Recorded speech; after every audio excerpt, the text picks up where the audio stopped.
Buenas noches a todos, gracias por la oportunidad de estar aquí y compartir con ustedes este tema muy interesante que aunque a primera vista puede parecer sencillo, tiene algunas implicaciones importantes para nuestra fe.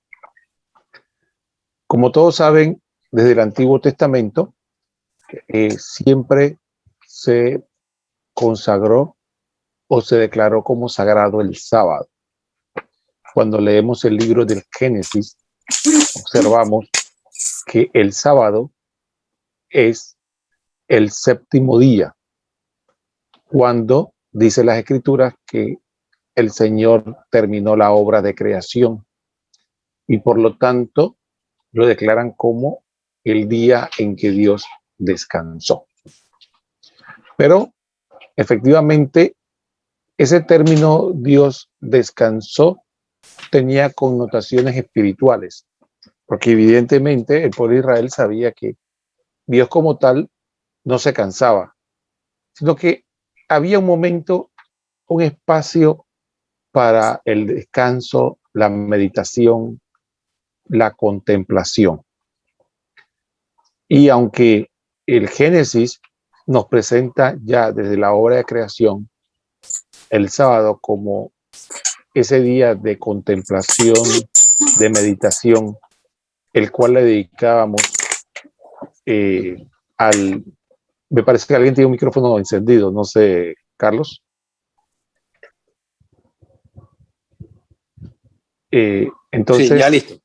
Ok, entonces tenemos que a partir de ahí, en nosotros podemos ver que ya en el pueblo de Israel, desde Abraham, Isaac, Jacob, no existía de por sí un día dedicado al Señor. No es hasta el Éxodo cuando se da la alianza del pueblo de Israel, cuando Dios le da dentro de su ley de que había un día dedicado al Señor.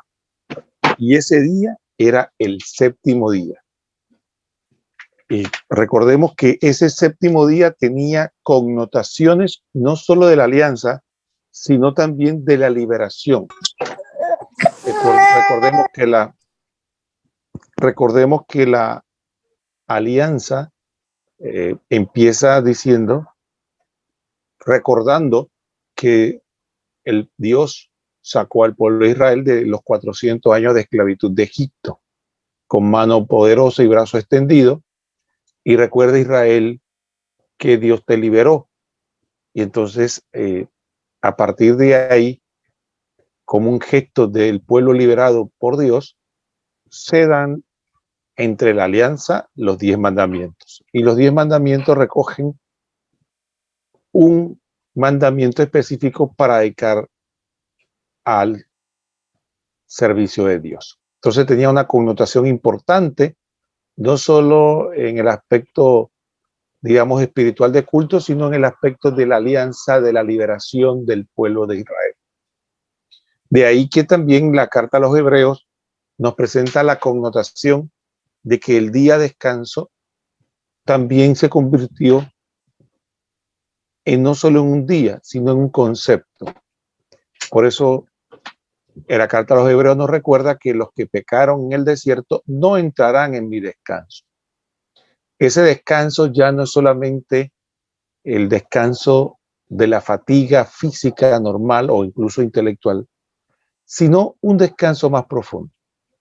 Era el detenerse de todos los avatares, del sufrimiento, del dolor, de las situaciones propias de la vida terrena para entrar en una especie de solaz de gran magnitud, digamos, de mucho tiempo, donde el Señor lo está ofreciendo. Entonces, los que pecaron, dicen, no entrarán en mi descanso.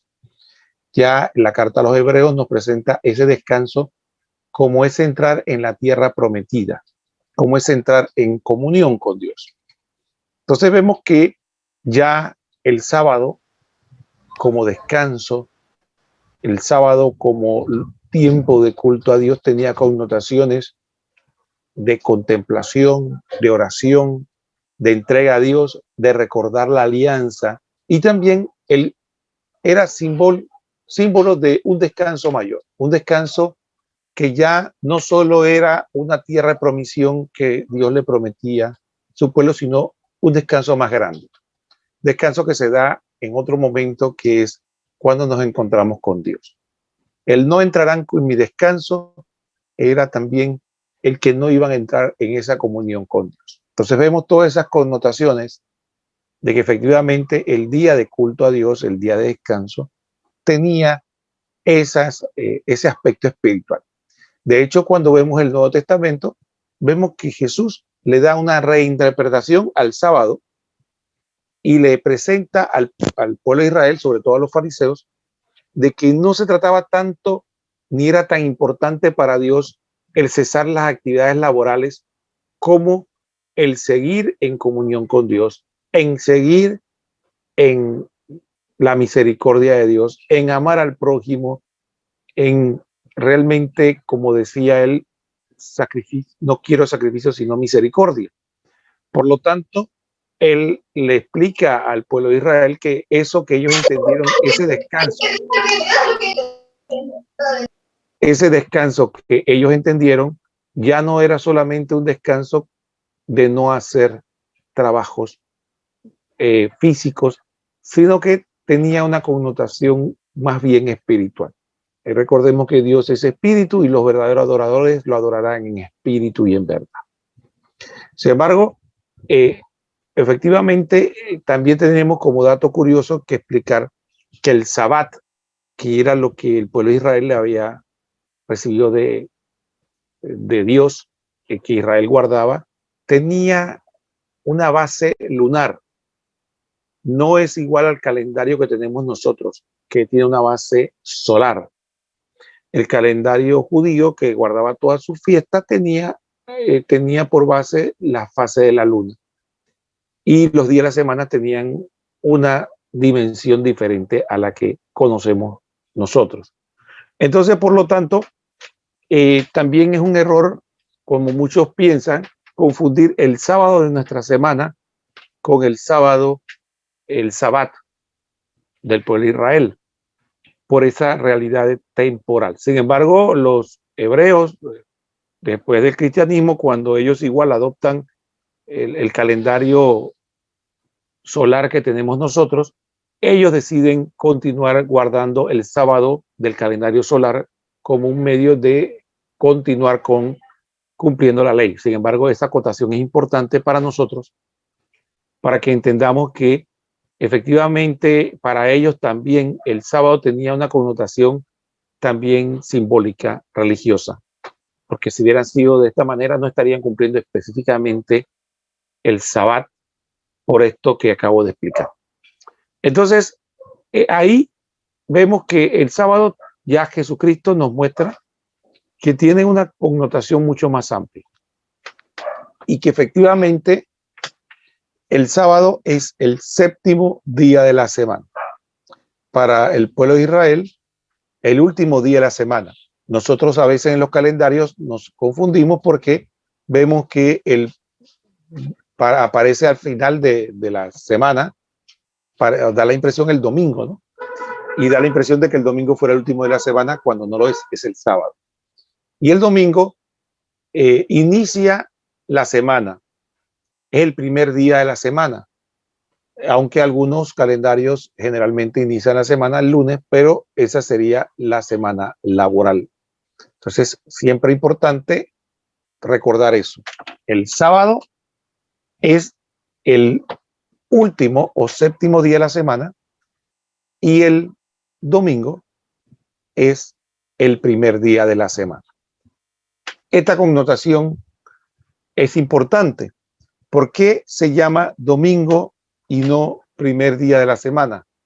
Porque efectivamente los cristianos empezaron a llamar a este primer día de la semana, como aparece en la Biblia, porque para el pueblo de Israel no tenía un nombre específico. Simplemente le llamaban al día siguiente, al sábado, el primer día de la semana. Los cristianos posteriormente empezaron a llamar a ese día el día del Señor, Dominicus Dei, que la españolización es domingo, que es lo que nosotros conocemos. El domingo es la españolización del término Día del Señor. Entonces, por eso este primer día de la semana empezó a llamarse domingo.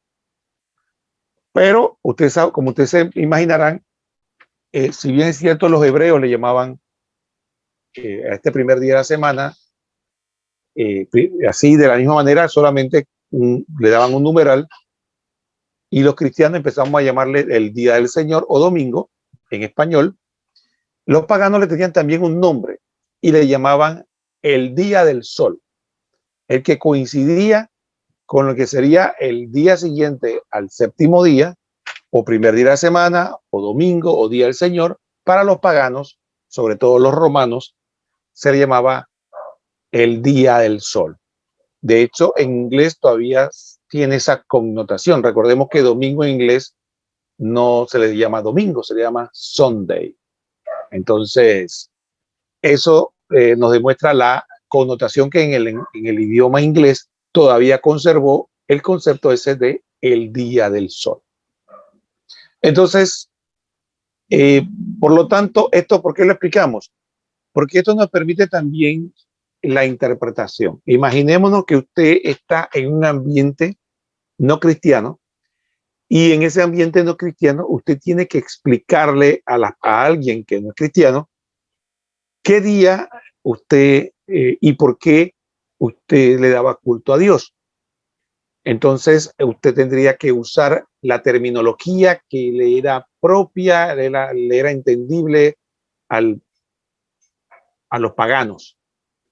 Entonces, ¿cómo tendría que decirle? Bueno, efectivamente, como aparece ahí, ¿no? Tendría que decirle que el día del sol, para que ellos entendieran, el día del sol es el primer día de la semana, lo que nosotros llamamos domingo o día, para que ellos estuviéramos hablando del mismo día, usando su lenguaje.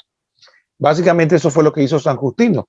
San Justino en su apologética, cuando él tiene que aclararle a los paganos y explicarle los ataques que están recibiendo y cómo era el verdadero culto cristiano, entonces él no se expresa en términos, sino que pudieran entender los paganos. Porque esos escritos, si bien es cierto, los cristianos lo iban a leer, él se lo estaba dirigiendo a los paganos para que cuando lo leyeran pudieran entender cómo era el verdadero culto de los cristianos. Y estamos hablando del siglo II, estamos hablando de aproximadamente unos 120 años, según la datación, después de la resurrección de nuestro Señor Jesucristo. Entonces, eso nos muestra un testimonio muy cercano de los primeros cristianos de cómo ellos le daban culto a Dios y qué día lo hacían. Este es un testimonio importantísimo porque nos presenta un testimonio extrabíblico de la tradición y de cómo realmente los primeros cristianos vivían y practicaban su fe, y que lo hacían ya no el sábado o el sabbat judío, sino el primer día de la semana o el día del sol, o lo que nosotros llamamos el domingo. Vamos a leer a San Justino, este texto reconocido por todos y históricamente comprobable. En su apologética, lo que nos dice en Apologética 1, numeral 67, dice San Justino: nos reunimos todo el día del sol, porque es el primer día después del sábado judío, pero también el primer día en que Dios, sacando la materia de las tinieblas, creó el mundo. Ese mismo día Jesucristo, nuestro Salvador, resucitó de entre los muertos. Aquí vemos a San Justino, primero aclarando que el día de reunión era que el día del sol. Como se ha aprendido, día del sol para los paganos era el primer día de la semana. Y después empieza a decirle que ese día del sol, que obviamente es el día después del sábado judío, o sea, el primer día de la semana. Y entonces le hace dos catequesis. A la vez le explica que es el primer día de la creación, cuando Dios saca al universo de las tinieblas y nace la luz, nace el sol de justicia. Recuerda que el sol de justicia era un término que se usaba para hablar de Jesucristo, y la resurrección de Jesucristo también empezó a tener esa connotación del sol de justicia que nace, de ese sol de justicia que viene a iluminar al mundo de la sombra de muerte y del pecado.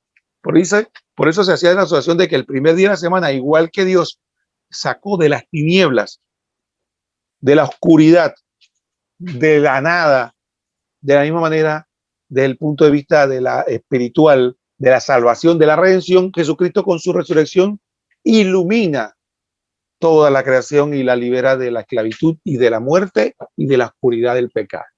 Y por eso dice en la segunda parte, ese mismo día Jesucristo, nuestro Salvador, resucitó de entre los muertos. Entonces, ahí vemos a San Justino explicando las razones por qué ese es el día de culto donde se reunían los primeros cristianos. Era el día domingo o el primer día de la semana. Entonces, este testimonio es muy, muy importante, vuelvo a repetir, porque nos muestra cómo desde una época muy temprana los primeros cristianos guardaban el primer día de la semana y da las razones. Ahora, si observamos la razón fundamental que presenta San Justino es la resurrección. Recordemos que, como decíamos, el sábado tenía una connotación de contemplación, de oración, de meditación, de descanso en el Señor.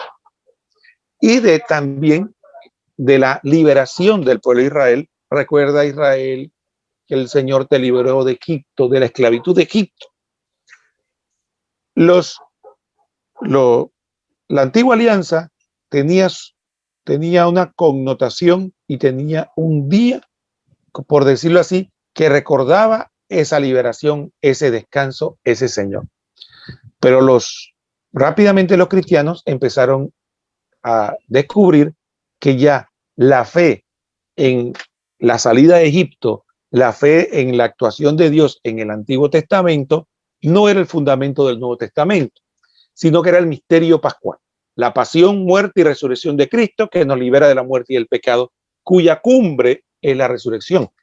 Y tanto es así que los cristianos, San Pablo, inspirado por Dios, nos explica que ese acontecimiento fundamental es el centro de nuestra fe. No hay otro acontecimiento más grande que la resurrección de Cristo, porque la resurrección de Cristo no solo completa la obra de salvación, sino que valida definitivamente que Jesucristo es quien era, quien decía. No era un hombre más, no era un hombre bueno, no era un hombre muy sabio, simplemente un hombre muy generoso, sino que era Dios hecho hombre. Y a partir de ahí, entonces, los que dudaban en la resurrección de Cristo tenían vacía la fe, no eran cristianos, porque ese era el centro de nuestra fe. Dice San Pablo, 1 Corintios 15:14, y si no resucitó Cristo, vacía nuestra predicación y vacía también nuestra fe. Entonces, efectivamente, San Pablo viene a explicar la centralidad del acontecimiento pascual, del acontecimiento de la resurrección de Cristo, y que la redención de Cristo llegó a ser, comentado por los teólogos, considerado como un acontecimiento tan grande que es considerado incluso mayor que la misma creación, que la misma obra de creación, que la redención de Cristo es algo más grande que la obra de la creación. Así que, efectivamente, ¿cuándo ocurrió ese acontecimiento tan importante? ¿Cuándo se dio ese acontecimiento? En el Evangelio según San Juan, capítulo 20, versículo 1, nos dice algo que ya todos sabemos, que digo simplemente como una forma de reforzar algo que ya reconocemos. Que Jesucristo resucitó el primer día de la semana, al siguiente día. Recordemos que Jesucristo muere el viernes, sábado está en el sepulcro y las primeras luces del domingo resucita. Dice Juan 21, el primer día de la semana va María Magdalena de madrugada al sepulcro, cuando todavía estaba oscuro, y ve la piedra quitada del sepulcro. Entonces, por eso nosotros en la Pascua hacemos la vigilia pascual y decimos, dichosa la noche que pudo ver el misterioso acontecimiento de la resurrección de noche, de la resurrección de Cristo. Dichosa esa noche que fue el único testigo de ese gran y magno acontecimiento cuando Jesucristo de la muerte pasó a la vida, para una vida plena, para darnos esperanza a nosotros, para los que tenemos una vida natural, que no moriremos para siempre. Porque cuando Jesucristo resucitó, nos dio la esperanza de que hay vida después de la muerte y que la muerte no tiene dominio para nosotros. Por eso dice la carta a los Hebreos que Jesucristo vino a liberar a aquellos que estábamos bajo el dominio de Satanás por temor a la muerte, porque vino a liberarnos del temor a la muerte. Por eso, una de las cosas que desde el punto de vista espiritual tenemos que cultivar es aprender a ver a la muerte como algo natural, algo como un paso, un llamado de Dios en nuestras vidas. Porque efectivamente la fe en Jesucristo se fundamenta en eso, de que la muerte ya no tiene dominio sobre nosotros. Entonces, el vivir como cristiano con miedo a la muerte significa una fe que tiene que fortalecerse, una fe que debe avanzar un poco más en el conocimiento del misterio de Cristo y en fe en su verdadera manifestación, en su poder y el significado de la resurrección. Esto es muy importante, al margen de lo que estamos hablando del tema del sábado domingo, para que veamos qué celebramos nosotros los domingos y en especial lo que nos estamos preparando ahora para celebrar prontamente, que es el misterio pascual. Cuando cantamos aleluya, gloria a Dios, estamos cantando una alegría indescriptible, muchas veces que no entendemos, porque de alguna manera nuestra naturaleza entiende que venimos o tenemos una esperanza nueva, que lo que es natural para nosotros, que es el miedo a la muerte, porque lo vemos o lo identificamos con la nada, ahora ya no, ese miedo se convierte en esperanza, porque Cristo no va a permitir que la muerte tenga dominio sobre nosotros. Ese acontecimiento tan importante, que es la esperanza central de nosotros, se cambió. Ya la antigua alianza pasó, ya hay una nueva alianza en Cristo Jesús, que se fundamenta en su resurrección, que es la fe en la resurrección, la predicación de la fe en la resurrección, no solo en la muerte. Por eso se cuestiona a muchos cristianos que se quedan en el Viernes Santo, van a los actos de culto del Viernes Santo y no vuelven a la iglesia pensando que la Semana Santa es el Viernes Santo. Cuando dice se quedan en el Viernes Santo, cuando no ven que el acontecimiento central, fundamental de nuestra fe es la resurrección, ¿no? Y entonces por eso es que la noche de Pascua es tan importante. Por eso Cristo murió en la Pascua. La Pascua judía, la Pascua donde se dio la liberación del pueblo de Israel, él muere en esa Pascua, pero resucita después de esa Pascua y durante la vigilia pascual. Nosotros nos preguntamos, ¿por qué esta noche es diferente a todas las noches? ¿Por qué esta noche nos quedamos despiertos? ¿Por qué esta noche nosotros no dormimos? Porque esta noche fue cuando el Señor venció la muerte. Y nosotros con Él salimos más que vencedores. Por eso es una infamia cuando queremos convertir el misterio de Cristo en dinero, en bienestar temporal, reduciéndolo a algo tan insignificante como esta vida terrena, cuando tenemos algo eterno, poderoso, más grande que todo el universo. Porque ¿de qué le sirve al hombre ganar el mundo si pierde su alma? Ese es el acontecimiento grande que los primeros cristianos entendieron. De hecho, cuando ustedes ven en las primeras comunidades, cuando nos narran el acontecimiento pascual, después de la resurrección de Cristo, todas las apariciones que aparecen en el Nuevo Testamento de Jesucristo resucitado son el primer día de la semana. Les voy a dejar eso de tarea. Verifiquen los evangelios. Todas las apariciones de Cristo resucitado fueron el primer día de la semana. Dicen, estando nosotros reunidos el primer día de la semana, entonces con las puertas cerradas se aparece Jesucristo y nos dice la paz con ustedes. Siempre ese acontecimiento se dan el primer día de la semana. ¿Por qué? Porque de ahí, para ellos, reunidos, el primer día de la semana era el día en que Cristo se manifestaba, se manifestó y se sigue manifestando. Y no solo eso, sino que Jesucristo, para dejar en claro que el primer día de la semana era un día importante, un día para conmemorar, también decide enviar al Espíritu Santo, al Paráclito, a la segunda persona de la Santísima Trinidad, el primer día de la semana. ¿En qué fiesta? En la fiesta que se llamaba de Pentecostés, que era en la fiesta judía de la acción de gracia por las cosechas. Ahora vamos a ver, más adelante vamos a ver un texto de efectivamente, del Antiguo Testamento que nos explica por qué digo que el primer día de la semana era Pentecostés, que para nosotros pasó a ser Pentecostés como la asociación de la venida del Espíritu Santo, pero el origen de la fiesta es otro. Entonces dice Hechos 2, 1, 3 y 4. Dice, al llegar el día de Pentecostés, estaban todos reunidos en un mismo lugar. Se le aparecieron unas lenguas como de fuego, que se repartieron y se posaron sobre cada uno de ellos. Quedaron todos llenos del Espíritu Santo y se pusieron a hablar en otras lenguas según el Espíritu le concedía expresarse. Hechos 2. Ahora, preguntarán ustedes, ¿cuándo se celebraba Pentecostés? Eso lo encontramos en Levítico capítulo 23, versículos 15 al 16.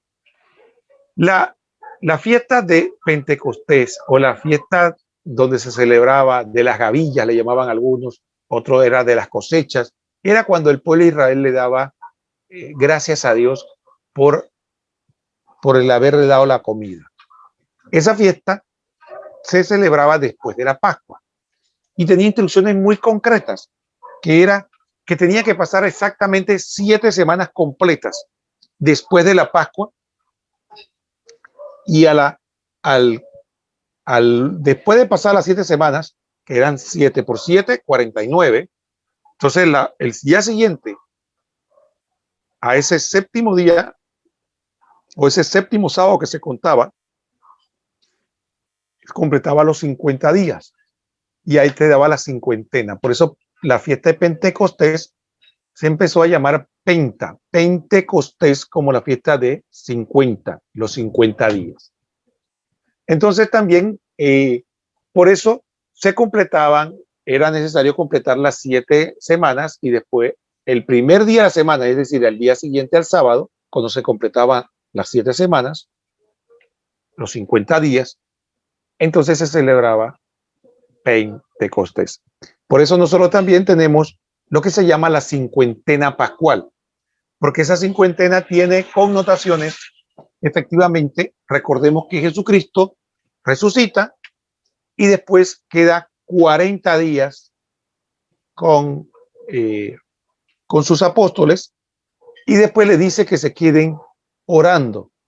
Los apóstoles se quedan 9 días en oración y después el día siguiente, ¿no? Al día siguiente, entonces Jesucristo envía al Espíritu Santo y llega el Espíritu Santo a la iglesia y nace la iglesia. En Pentecostés nace la iglesia como tal y a partir de ahí vemos que efectivamente tiene esa connotación de los cincuentena pascual, los 50 días que decimos nosotros con esta fiesta, y también tiene la connotación de los 9 días de oración, dicho sea de paso. Por eso nosotros celebramos las novenas o 9 días de oración en preparación a una gran fiesta, porque eso fue lo que hicieron los apóstoles con la Virgen María, estar 9 días en oración consecutiva para que el 10º día o el día de la fiesta se da la gran manifestación de Pentecostés.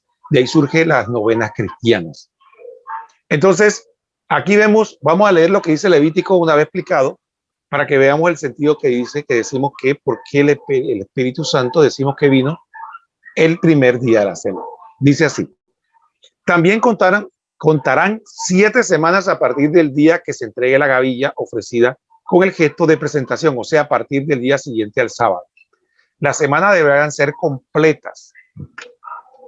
Por eso tendrán que contar hasta el día siguiente, al 7º sábado, 50 días en total, entonces ofrecerán al Señor una ofrenda de grano nuevo. Ahí vemos la celebración de la fiesta de las gavillas, la fiesta del Pentecostés, que era después de los 7 sábados del primer día de la semana. Entonces, efectivamente vimos, Jesucristo resucita el primer día de la semana, las apariciones de Jesucristo después del primer día de la semana, se dan el primer día de la semana y además Pentecostés se da el primer día de la semana. Otro dato importante que también les voy a dar para que investiguen es que una vez se da el misterio pascual, es decir, la resurrección de Cristo, no aparecerá un solo texto en la Biblia después donde los cristianos aparezcan reunidos otro día que no sea el primer día de la semana. En todos los textos donde se dice que había una reunión y dando el sentido de que había una reunión litúrgica, entonces dice, estando reunidos nosotros el primer día de la semana, y es como una constante. Lo vamos a ver en los Hechos, lo vamos a ver en las cartas de Pablo. ¿Por qué? Porque pasó a ser el día de reunión de los cristianos, ¿no? El primer día de la semana. Recordemos que para esa altura, efectivamente, el pueblo, el nuevo pueblo de Dios, la iglesia, no tenía un nombre todavía específico para el primer día de la semana. Poco a poco fue que se le fue llamando el día del Señor y adquirió los nombres que nosotros ya conocemos, pero ya en la Biblia tenemos clara constancia de esto. Por ejemplo, tenemos Hechos 27. En Hechos 27 nos narra cómo Pablo estaba en una reunión litúrgica y después se quedó explicando, dando catequesis al pueblo, como nosotros ahora, pero no igual, ¿no? Porque yo no me voy a quedar hasta la medianoche, pero sí algo parecido, ¿no? Las catequesis, cómo ha cambiado el cristianismo, ¿no? En esa época las catequesis eran en las casas, se hacía la fracción del pan en las casas y después se quedaba dando la formación Pablo hasta la medianoche. Esa pobre gente madrugaba mucho y que se quedaban hasta la medianoche recibiendo esa formación. De hecho, en ese acontecimiento que narra más adelante, fue donde uno de los asistentes a la catequesis quedó dormido cerca de una ventana, se cayó de un alto y murió. Y Pablo ora por él y el Señor lo resucita, para que vean como un dato curioso, ¿no? De lo que estamos hablando. Pero lo importante es lo que dice el texto al inicio. Presenta esto, dice Hechos 27. El primer día de la semana, estando nosotros reunidos para la fracción del pan, Pablo dio a marchar al día siguiente. Conversando con ellos, alargó la charla hasta la medianoche. Ahora, miren lo que dice en la primera frase. ¿Cuándo estaban reunidos? El primer día de la semana. Segundo, ¿para qué estaban reunidos? Para la fracción del pan. Ese otro dato interesante. En la Biblia y en las primeras comunidades se conocía lo que nosotros llamamos Eucaristía, misa o el santo sacrificio como la fracción del pan. Esa es la forma como se le llamaba en las primeras comunidades a lo que Jesucristo nos pidió el Jueves Santo que hiciéramos en memoria de él. Hagan esto en memoria mía. La última cena, la cena del Señor, se llama fracción del pan, que nosotros llamamos misa. Entonces, ¿cómo estaban reunidos los primeros cristianos? El primer día de la semana, es decir, el domingo o el día del Señor. ¿Para qué? Para la misa. Exactamente igual que hacemos nosotros. El primer día de la semana nos reunimos para darle culto a Dios y a través de qué? De la fracción del pan, donde conmemoramos el misterio pascual, ¿no? Entonces, efectivamente vemos la connotación desde los primeros cristianos, San Justino Mártir, y cómo el texto bíblico también nos va llevando de la mano y nos va mostrando cómo las primeras comunidades decidieron, en un acto de autoridad dada por Cristo, los apóstoles, de que el día de culto, ya el sábado pasó. Ya el sábado pasó, ya no hay más sábado, ya no hay antigua alianza, sino que todo es la nueva alianza y todo es nuestra fe en Jesucristo. Fíjense otro dato interesante. Cuando la comunidad de Jerusalén empezó a tener muchos problemas económicos y Pablo se entera de eso, y también, efectivamente, después que se da el concilio de Jerusalén, una de las cosas que le piden a Pablo que por favor no se olvidara de los pobres, es decir, de las grandes dificultades que estaban pasando los hermanos en Israel, específicamente en Jerusalén. Él dice en la carta a los Gálatas que se dedicó diligentemente a cumplir eso. Y él hizo uno de los viajes que hizo una gran colecta en las diversas comunidades. Esto fue un acto hermoso y diría yo de solidaridad, donde ya se empezaban poco a poco a derribar los muros de lo que Pablo decía con pasión: ya no hay griego ni judío, ni libre ni esclavo, porque todos somos uno en Cristo Jesús. Ya lo que nos unía, lo que nos hace un solo cuerpo, ya no es la amistad, el amor o las simpatías personales, raza, color o los rasos o la sangre o los parentescos, sino que es Jesucristo. Él es el que nos une a todos. Por eso, porque no comulgamos más que un solo pan que nos hace a todos uno en Cristo Jesús. Por eso la unión en Cristo Jesús es más fuerte que la unión que pueda darse de los parentescos personales. Y ve ahí, ¿no?, la grandeza del misterio de Cristo. Entonces, efectivamente, estos hermanos griegos, que en ese momento tenían una bonanza económica frente a la pobreza que podían tener los hermanos de Israel, entonces Pablo los exhorta, ¿no?, los exhorta a que hagan una colecta, ¿no? Una colecta. Y tenemos un ejemplo que aparece en la carta a los Corintios, ¿no? Cuando él desde lejos le da instrucciones a la comunidad de Corintios que haga la colecta. Ahora, todas estas personas, igual que nosotros, tenían sus ocupaciones. Incluso le era mucho más difícil que nosotros, porque para ellos el domingo no era día de asueto, día libre, pues, sino que efectivamente para ellos era un día normal. Así que ellos tenían que sacar tiempo en la noche para ir a la cena del Señor, para reunirse.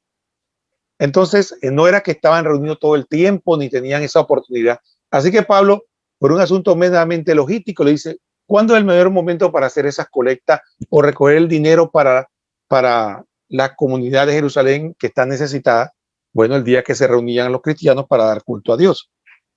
El día, digamos, el día obligatorio de culto a Dios, el día que, ¿cuándo? El primer día de la semana.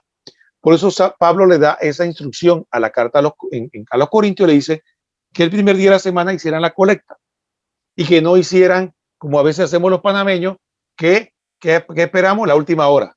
Dice, entonces, ¿qué le dice? Que poco a poco, cada primer día de la semana, hicieran la colecta para que cuando llegara ya el dinero estuviera listo. Dice 1 Corintios 16, del 1 al 2. Cada primer día de la semana, cada uno de ustedes reserve en su casa lo que haya podido ahorrar, de modo que no se hagan las colectas cuando llegue yo. Entonces, efectivamente, aquí vemos cómo San Pablo dice que ¿cuál es el momento de hacer la colecta? El primer día de la semana. Entonces, aquí tenemos otra constancia tangencial de cómo una colecta de Pablo nos muestra que ya en las comunidades griegas también se conservaba la costumbre, o se tenía como día de culto el primer día de la semana.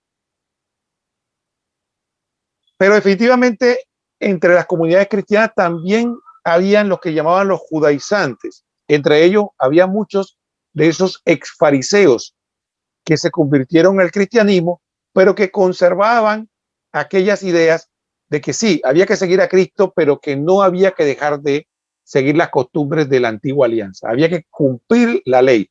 Pero para ellos cumplir la ley no era cumplir los 10 mandamientos. Para ellos cumplir la ley era cumplir los preceptos como lo entendía ellos a través del Talmud o la Mishnah.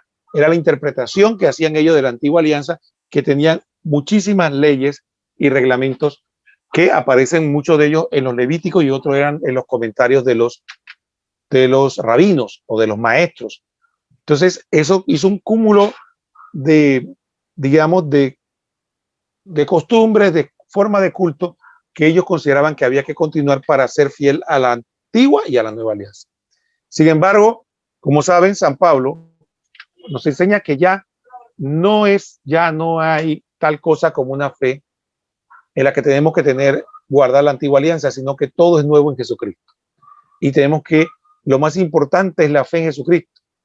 Entonces, por eso le hace la aclaración ya a los colosenses de que no permitan que nadie los critique por tema de sábados o de la fiesta judía. Eso era una forma también de dejarnos en claro de que ya no se estaba guardando el sábado, y por eso es la incomodidad de estos hermanos judaizantes, como se les llama, que pretendían que los cristianos, para ser fieles a Jesucristo, a Dios, tenían que guardar la ley. Entonces, por eso él habla de los nubilunios. Recordemos que al inicio de la charla conversábamos que el calendario lunar era la base de las fiestas hebreas. Entonces, el novilunio, como sabemos, es la luna nueva. Entonces, ellos contaban las lunas nuevas para algunas festividades, y por eso San Pablo le habla de que nadie lo debe molestar a propósito de cuestiones de qué, de la comida, que obviamente sabemos que en la antigua alianza había unos animales que no se podían comer porque se consideraban pecado, pero eso Cristo ya nos había enseñado que no es lo que entra por la boca lo que hace impuro al hombre, sino lo que sale en la boca. También no había dicho que por nada por fiesta o novilunios, y tampoco por sábados, que es lo que nos interesa a nosotros en este momento, dejar en claro que nosotros, los cristianos, ya no guardábamos el sábado. Y dice Colosenses 2:16, por lo tanto, que nadie los critique por cuestiones de comida o bebida, o a propósito de fiesta, novilunios, fiesta de novilunios o sábado.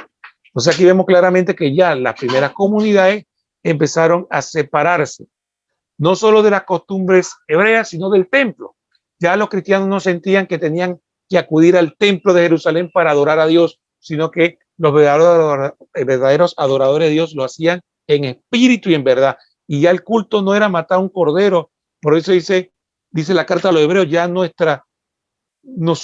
posible que la sangre de cordero y macho cabrío quiten los pecados, sino que es la sangre preciosa de Cristo. Por eso San Pedro decía, no fueron comprados a precio de oro y plata, sino de la preciosa sangre de Cristo. Entonces ya esa separación con el judaísmo tenía todas esas connotaciones, y una de las cosas que también tenía resonancia era romper con el sábado, no porque el sábado fuera malo, sino porque ya se había superado a través de la nueva alianza en Jesucristo. Entonces, finalmente, como conclusión, podemos decir que en esta carta, en la carta a los Gálatas, nos presentan el resumen de lo que nosotros estamos hablando, de por qué se cambió no solo el sábado, sino los sacrificios de los corderos, que ya no, los cristianos no iban al templo de Jerusalén, no lo consideraban el único lugar lícito para dar culto a Dios como lo tenían el resto del pueblo judío. Ya se sabía que los sacrificios de animales no eran necesarios, ya se sabía que efectivamente la nueva acción de gracias o de culto a Dios era la fracción del pan que estableció Jesucristo en la última cena. Y finalmente se sabía que había una nueva alianza y cuya base era la fe en Jesucristo, en la fe en su resurrección, que era el primer día de la semana. Entonces hubo lo que se llamaba por decir así, un cambio. Algunos le llaman ruptura, yo prefiero llamar un cambio. Es la nueva alianza, entonces ya hay un nuevo centro. Entonces la antigua alianza vino a ser como esa preparación para que llegáramos a esta plenitud. Dice la carta a los hebreos que en el pasado Dios le habló de diferentes maneras a los hombres hasta que a llegar la plenitud de los tiempos. Entonces le habló a través de su Hijo. O sea que ya llegamos a la plenitud. Y por eso ya nosotros no practicamos las prácticas de la ley, porque han sido superadas totalmente por nuestro Señor Jesucristo y la fe en su nombre. Dice Gálatas 2 del 15 al 16. Nosotros somos judíos de nacimiento y no gentiles pecadores, a pesar de todo, conscientes de que el hombre no se justifica por la obra de la ley, sino solo por la fe en Jesucristo. También nosotros hemos creído en Cristo Jesús a fin de conseguir la justificación por la fe en Cristo y no por las obras de la ley, pues por la ley nadie será justificado. La justificación, recuerden, es esa acción que hace Dios cuando nos convierte de pecadores a personas agradables a Dios, justas. Y esa acción de la redención se hace en principio a través de la fe en Jesucristo y no en las obras de la ley. Que no confundamos estas obras de la ley con las obras cristianas. Las obras de la ley son las acciones que se hacían conforme a la antigua alianza. Eso se le llamaban las obras de la ley, que era el fundamento del pacto. En el pacto de la antigua alianza, las obras de la ley eran las acciones que tenían que cumplir el pueblo de Israel para estar, por decir, en paz en Dios, para ser justo. ¿Cómo se medía a un justo en la antigua alianza? Si cumplía las obras de la ley, si cumplía lo que la ley mandaba y determinaba. ¿Cómo se ve la justificación ahora? En la fe en Jesucristo y vivir conforme a esa fe, que es la que actúa por la caridad, que produce las obras que llamamos cristianas. Es la fe que actúa por la caridad. Entonces ahí vemos una diferencia, podríamos decir semántica, para que tengamos claro, no confundir las obras cristianas con esto que San Pablo está hablando aquí, que son las obras de la ley que ya pasaron y que ha sido totalmente reemplazada por la fe en Jesucristo. Bueno, hermanos, con esto terminamos y concluimos esta presentación. Espero haber podido ser claro para cada uno de ustedes y estamos aquí a las órdenes para si alguien quiere hacer una pregunta, aporte, comentario, con mucho gusto, aquí estamos.